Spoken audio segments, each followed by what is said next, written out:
Thank you, David. And thank you so much to Crisp, a Kroll business, for funding today's event, for sponsoring today's event. We're so grateful to have members of the team here, Rachel, Fiona, Matt. Thank you for your continued partnership. My name is Sandra, Khalil. I'm excited to get started. I feel like I need a Beyonce fan while I'm up here. But I'll just go right ahead to our conversation. We have a great panel set up for you today. I'd like to welcome our first panelist, Kavya Pearlman, the founder and CEO of XRSI Safety Intelligence. Kavya is, give her a round of applause, peacefully. Kavya is an award-winning cybersecurity professional and the founder of and CEO of XRSI Safety Intelligence, a standard-developing organization with the mission to help and build safety and inclusion online and also in emerging tech ecosystems. I'd like to also bring up Tami Bhaumik, the VP of Digital Civility at Roblox. My little cousins are fangirling hardcore now. Tami is the Vice President of Civility and Partnerships at Roblox, where she spearheads the platform's Digital Civility initiative and works to foster a global community of internet safety leaders and ensure good digital citizenship at Roblox. And last but not least, Matt Dougherty, Senior Product Evangelist at Crisp, a Kroll business. Matt has been in the online safety space for nearly 20 years, currently as the Senior Product Evangelist at Crisp, a Kroll business, and formerly Director of Trust and Safety at Google and Snap, where he focuses on protecting users across harms on search ads, enterprise, and social products. Thank you, Matt. Let's get started. So, excited to have this conversation today. I think the panel really lends itself to exploring not just extended reality and metaverse, but also just emerging threats in general and how that's playing out in the current landscape. So, for our first question, Kavya, I would love if you just provided an overview of the current state of online safety mechanisms as you see them today, and what unique safety considerations does a metaverse platform present compared to traditional digital spaces? And what is XRSI Safety Intelligence doing about that? Yeah, thanks, Sandra, and thanks everyone for being here. I am, exploring this space, trying to figure out safety aspects for over a decade now. And so this is just from my personal experience. This is what I've noticed is traditionally when, the internet came about, no one really warned us what threats, dangers, and harms to anticipate. So it almost just happened to us. And so in an online safety type of world, we're kind of catching up to, and we're just constantly responding to how to avoid harm or how to protect ourselves. And so there is a distinction, things are changing. Our so-called internet is now becoming more and more immersive. And it doesn't mean you have to put on, virtual reality goggles and that's immersive. It's just becoming more intimate, becoming more present. And that's what the shift that I'm noticing is. It presents an opportunity to this time maybe prepare better for this phenomena. Because it's so intimate, in some cases, you're almost fully immersed in these digital spaces. It has so much more of an impact on our human brains. I mean, things that we already know, like a meme, for example. You can't unsee a meme. But in this case, we're talking about potentially a whole world that, for example, Roblox, a child might be surrounded by all kinds of things. And if they're not prevented from exposure to harm, that harm already does take place. So we're just shifting towards this more immersion, more intimate experience with technology. And it presents an opportunity to prevent harm and think about how can we create safer spaces. And that's what XRSI is trying to do, is we're trying to really focus on how we can build safeguards and share this responsibility with all the stakeholders that are involved, including the people that are part of the digital spaces.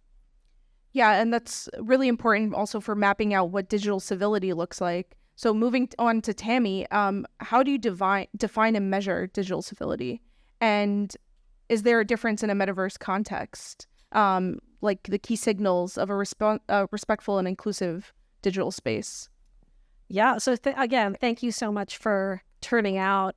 I think we all have a very shared interest here in making sure that our next generation that's online, it's going to be a safe, positive, productive place.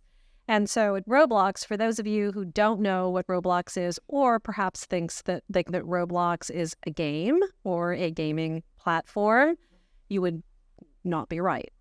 You would actually, it is an immersive environment that allows for developers and creators to create experiences and publish it out on the platform. And honestly, we see the future as being just that.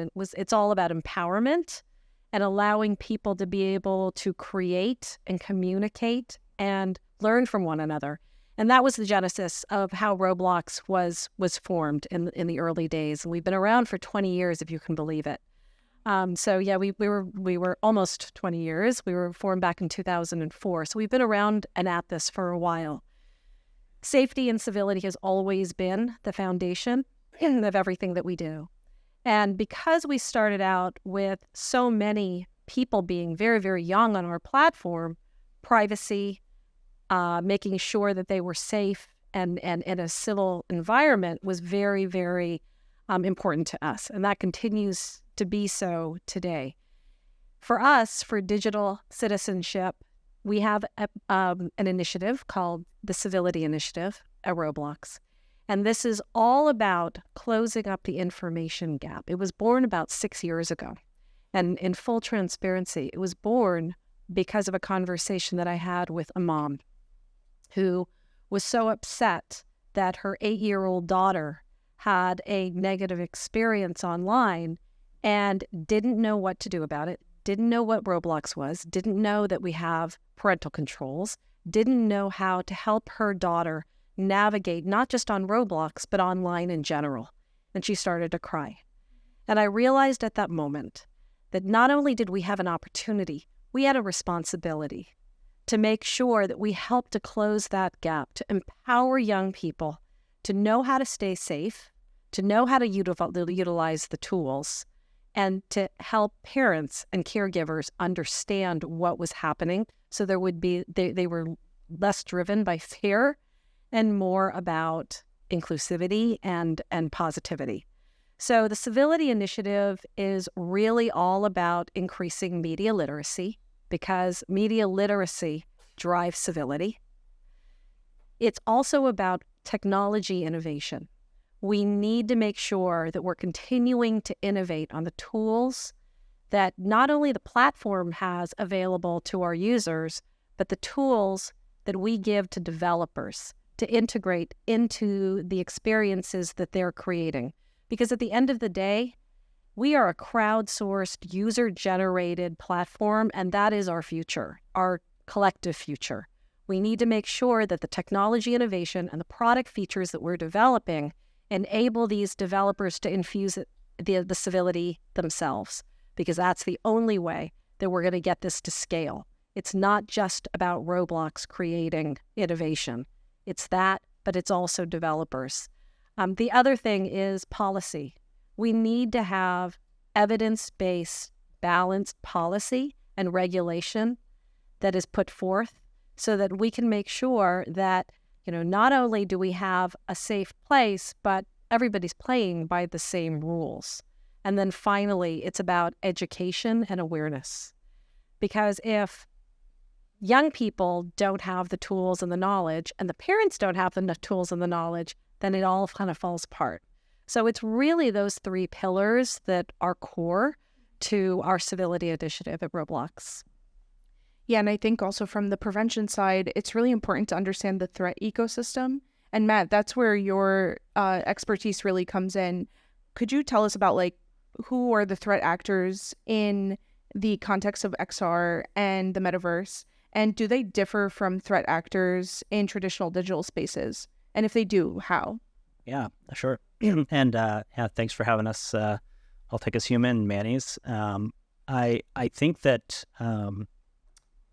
the threat actor profile, the actors, of course, could be different actors, but the profile, like what we see at CRISP, is that the profile is essentially the same. You're moving from, through the history of the internet, text-based platforms, chat rooms, forums, moving into social media, sharing images, videos, live stream, into immersive games and experiences. We're seeing the same types of threats that we've seen over the last 10 years on social media. So things like violent extremism, recruitment, misinformation, child safety issues, bullying, the list goes on and on. And so if you've been paying attention to that space, these are the problems that I'm sure teams at Roblox and that XRSI are looking at very closely.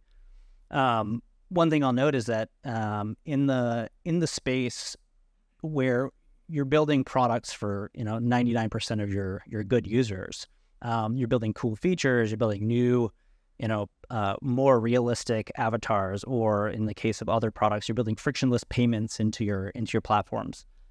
Those things are great. Again, for most of your users, it's what they want. It's making their life better, more exciting, more entertaining. But those are also the things that the actors are sort of moving towards. They're using those things to execute a scam more quickly and efficiently, and get out of there. So that's really where we try to pay attention and again work with a lot of social media, gaming, marketplace type companies on these issues. Yeah, that's really important. And I think what you're touching on is that every sort of area of companies has a role to play in the reduction approaches. And I think, Kavya, going to you, talking about civil society, do you think there's a role for us to play in creating that ecosystem, feeding back into companies like CRISP, and kind of aiding the facilitation of harm reduction? And, XRSI started in 2019. It's only been a few years that I've been paying attention to so much from the civil society perspective. What I've noticed is there are various types of civil society, nonprofit organizations. So, but it's not just their responsibility. The keyword that I would mention is the shared responsibility. But going back to civil societies, there are organizations that are just inviting people to do networking. And that is really, really important. Awareness is where we begin, because this, emerging technologies, they're not just emerging, they're also converging. There is this intersections of artificial intelligence, extended reality, virtual, augmented, and then we have now brain-computer interfaces. All these technologies are mixing together. So at that intersection, civil societies like XRSI, we do a lot of research. We're constantly laser focused on how these technologies are developing and what standards are needed, starting from like taxonomy. Like, what is XR? Are we speaking the same language? What exactly is metaverse? So while these things are still evolving, we spend a lot of time to just understand how to standardize the language. So speak it across, OECD and White House and all these like governmental and larger corporations and organizations. We speak the same language, but then we go beyond. We go for building frameworks for safeguarding multiple stakeholders, safeguarding organizations, safeguarding people, or providing tools for parents, etc. So these are things that, XRSI is doing. There are other organizations that are looking at, not from standard development perspective, but just purely research. And also holding these organizations that sometimes intentionally or unintentionally lose your data. I mean, I was, part of Facebook back in 2016, and one of the worst scandals that kind of happened when I was a third-party security advisor at Cambridge Analytica. Now, intended, unintended, these things do take place. But in this context, in the immersive spaces, when our intimate thought data could be lost, or, our the entire profile of a person could be lost. This has way more profound consequences.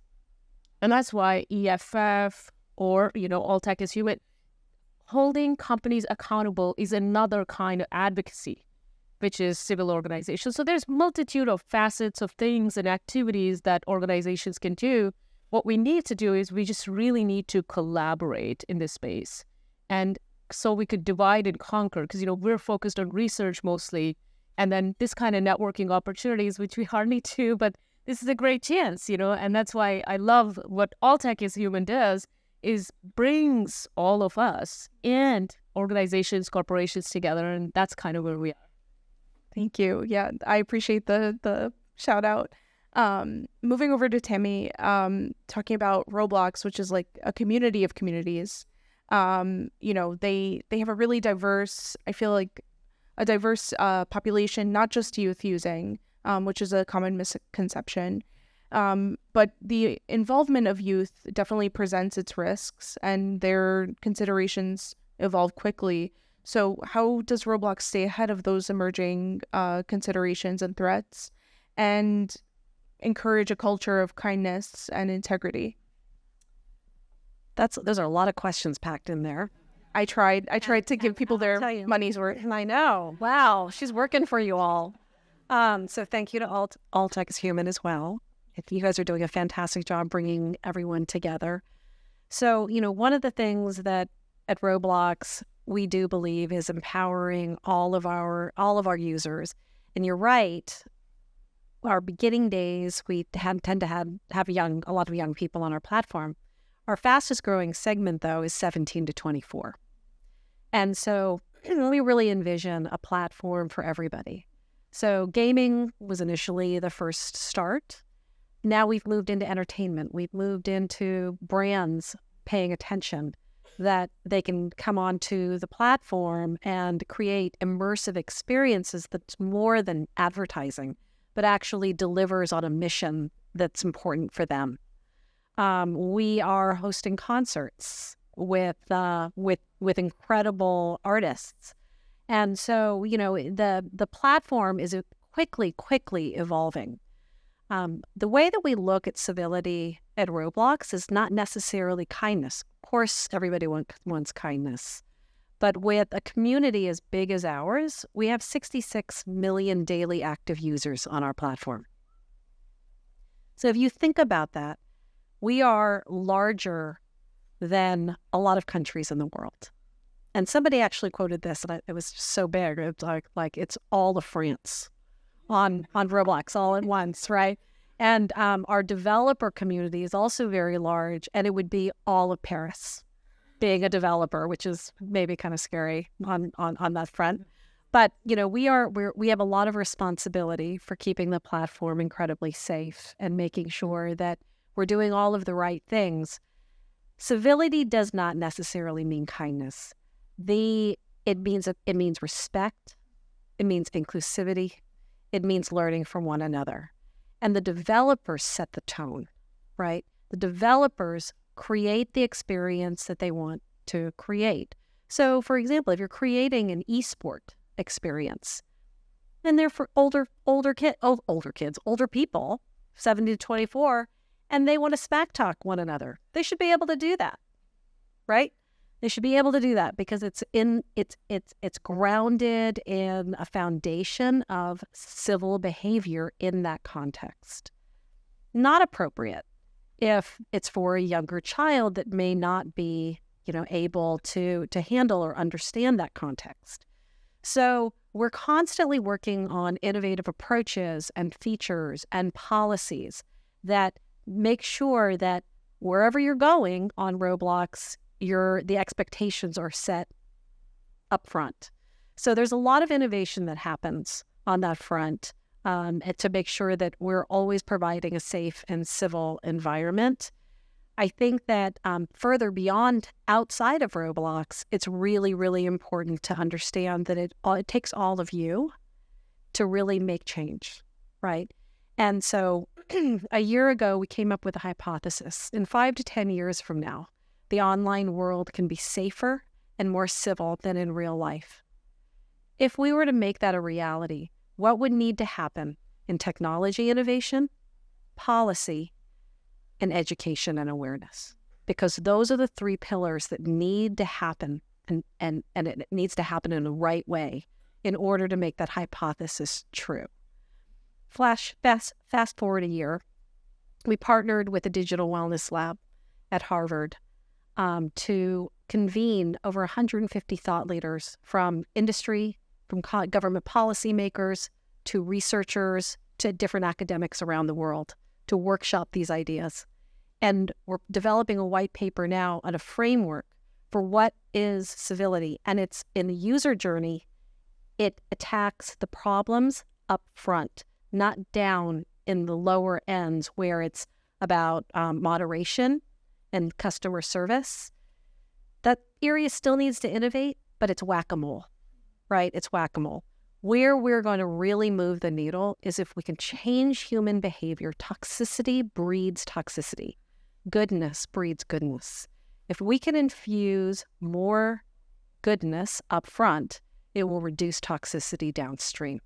And so that is what we're looking for, not only just at Roblox, but my hope is that all of you sitting here will innovate and think about ways that we can do that. Matt, when you explain your function in companies, you say you want to take them from reactive to proactive to preventative. So in tandem with what Tami's saying, what have been the successful strategies for detection, prevention, and taking a company through those phases? Sure, I can walk you through the framework. I think it's been successful to me at a number of companies now. Essentially, reactive. You always want to be moving upstream, right? Reactive is your baseline policies, your basic sort of account controls, blocking, muting, reporting, and then the operations side that is sort of processing those user reports. That's sort of entry level table stakes for any company. But you'd be surprised that there are companies without even those foundational pieces in place. The DSA will require much of that, but it isn't always there. Moving up to proactive, I think of that as like two components. One is product friction. So you're working with your product team. Where can you prevent new offensive usernames from being created on the front end, to give a basic example? Or what can you do to prevent multiple accounts from being created, right? Because somebody might have a burner account and their real account, they use one for bullying and one for like regular friends. Like, this happens. The other side of proactive is really just sort of typically like an ML or AI based scan of your network. Like, you're looking at the content that's being created and uploaded. You're looking at behavioral signals. You're trying to create some profiles about your users, and maybe those are strong enough signals that you can just auto ban some people, but maybe you're going to send them to a team to take another look. Preventative is essentially the acknowledgement that you don't know what you don't know. Like, you don't know what else is out there. You don't know how people are misusing your product in ways that you haven't thought of yet. And so some of the things that I've found successful is setting up in-house threat detection teams. Not every company is large enough to have that luxury. So I've signed up third-party intelligence providers to help supplement that. Built trusted flagger programs. There's an endless sea of government and nonprofit companies that would love to send you reports about all sorts of behaviors on your platform. And then I think like keeping with that preventative theme, you basically just want to like go out into the world, work with researchers, work with third parties, make yourself as sort of open and transparent as you can. Again, it differs by company, but sort of invite the criticism. One of the things we set up at Google was we borrowed from the security a long time security program called a vulnerability rewards program. We said, why don't we set this up for abuse issues and invite researchers and in fact pay them to tell us about bugs in their system. And so if you can get that, if you can get momentum on those types of issues, It's really helpful, especially for trust and safety and policy teams, to be able to point to the outside world to potentially get resources to fund these problems on the inside. And I know the onus of protecting users is not always on the user, but Kavya, we need strategies and best practices when the end user is finding themselves in a harmful scenario. What can one do to adopt, practices that can potentially protect them from harm in a metaverse context? So thank you for saying not always. It's not always a person's responsibility to protect themselves. It's just like real life. Is it really just always my problem that somebody harasses me? And that's kind of where, our digital spaces are moving to. I really loved how Tami just described what we call age-appropriate design, and just so beautifully, plainly put it in simple terms. And I'm thinking, oh, that's age-appropriate design. And so I'm going to go back to, again, a shared responsibility. In fact, we're even working on a shared responsibility model where exactly what Tami was earlier describing is that developers design with civility in mind. And so the spaces are already thought through from the age perspective. And, people need to be able to be frank with each other if they're a certain age group, but that shouldn't be allowed just for like a younger group. And that is exactly what age-appropriate design is to keep in mind who is your audience, what is their brain makeup, what could be the impact on their brain.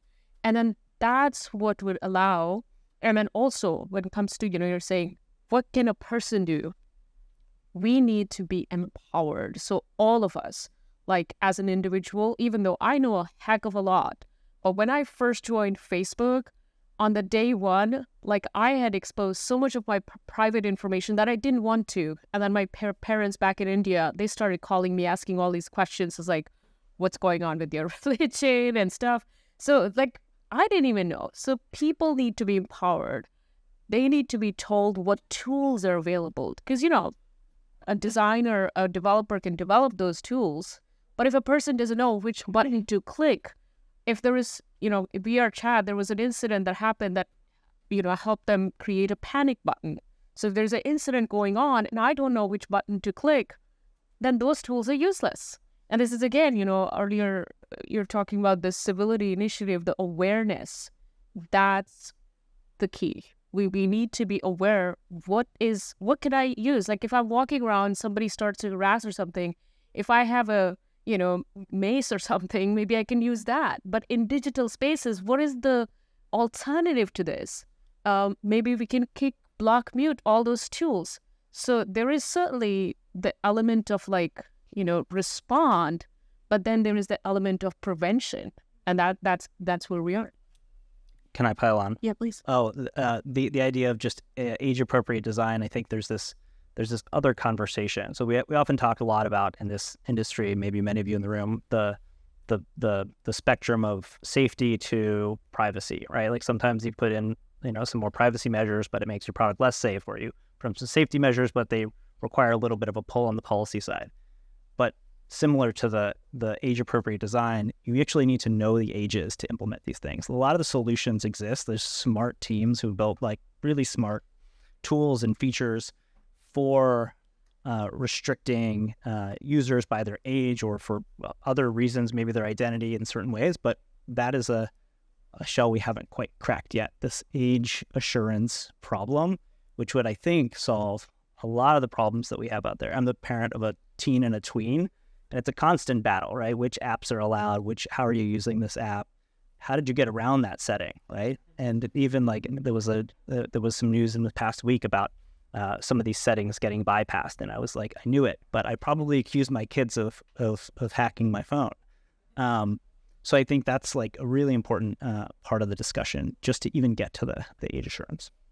Yeah, in my own personal experience, I've known of children making their own trusted adult accounts to approve their child account to have certain privileges. So yeah, it definitely happens. Age assurance is one of the most difficult nuts to crack in this context.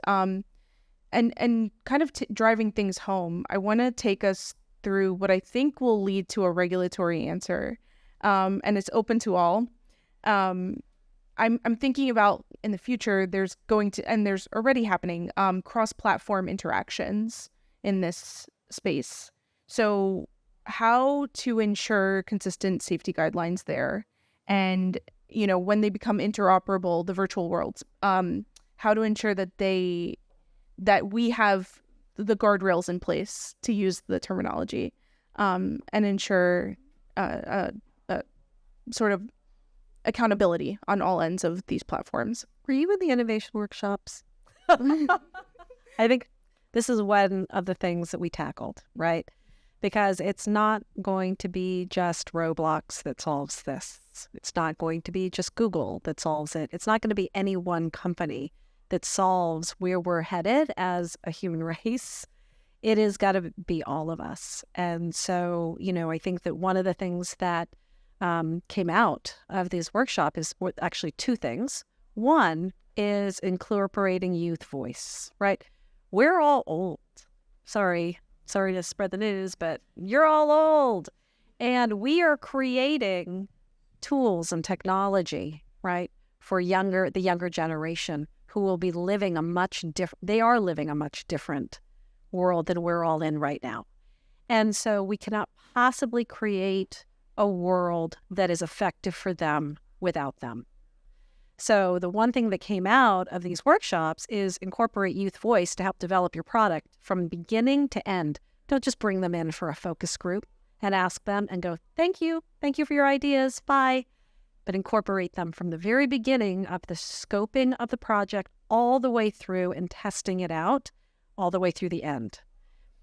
The one thing that was, we did actually incorporate some young people in these workshops. We need to incorporate more. But what we thought were the answers, they shook their heads and said, that's wrong. That is not the way that we use these apps. And so that's one of the things that came out from these workshops. The other thing is consistent information across all platforms in terms of guidelines and community guidelines and terms and conditions. Everything is so different. Nobody has the time to understand all of these different flavors and variations. So consistency in terms of understanding and learning is going to reinforce these positive behaviors. I'm amazed how simply you put these things, because I was going to say standards. I'm a very simple person. So that literally translates to standards and standardization. And I would slap on research along with that, which is kind of what you were explaining with the working group and stuff. And I completely agree. If children are involved in a app, we absolutely must involve them during the creation of the application or platform. But research, there is and policy, of course, the laws and guardrails, and of course, get back to regulation. But I want to bring up one particular policy that actually is, or a regulation that drives research, which is something that I learned even Roblox supported. It's the very first bill that was written around extended reality. It's called CAMERA Act. It's Children Advancement Media Research Act. It basically gives NIH $25 million. Hey, go find out what is the impact on children's brain when they engage with these emerging technologies. We also contributed to that. So this is what is needed. We need to consistently understand what is this standard that we need to apply. What does age-appropriate design translate to? And that comes from research, not just, opinions. Research, evidence-based responses that trickle down to standardization across the board. If we can get the terms and services standardized, that would be incredible. Maybe even, if we have nutrition labels, that kind of simplified language so people can make some informed decisions and not have to 80 pages, check the box, let me just play. So those kinds of things. And of course, policy is going to play a huge role to push those things forward. I agree with all of this. I would just say that there is a lot. There's a lot going on in this space. There are a lot of nonprofits, a lot of industry groups, government divisions. A lot of those people are represented in the room today. So I do see a lot of energy going toward these very ideas and like putting these together. So I'm hopeful that we're on that right track. I mean, there's so many industry specific just resources and guidelines and things that I didn't have when I was starting out in this business 20 years ago. And so that's great. I think what you've seen in an evolution is regulations around privacy. You've seen regulations around content and how that's managed. I think the next thing we're likely to see is like regulation targeting like behavioral issues. And I think this is a space where behavioral issues sort of come to the top of these sort of XR experiences. And so we'll hear more about that term, my guess, in the next few years. Can I just add, I really want to applaud all of you for like taking this sort of step to just show interest in this. Maybe you're not directly at the moment impacted or engaged, but like if this could happen, if people could be just tiny bit interested in learning, because these technologies are moving way faster than I can keep up. And I'm a bloody researcher of all these things, but it's coming at us way faster than we can comprehend. So the effort that you guys took to just like get here to like sit through an hour, thank you, because you could inform others and others could inform others, and that's what's needed too. Yeah, so important to pivot as the goalpost kind of moves. So with that, I want to say thank you to our wonderful panelists. Thank you, Matt. Thank you, Kavya. Thank you, Tami. It's been such a pleasure. And in lieu of a Q&A, please approach our panelists with your questions during the mixer.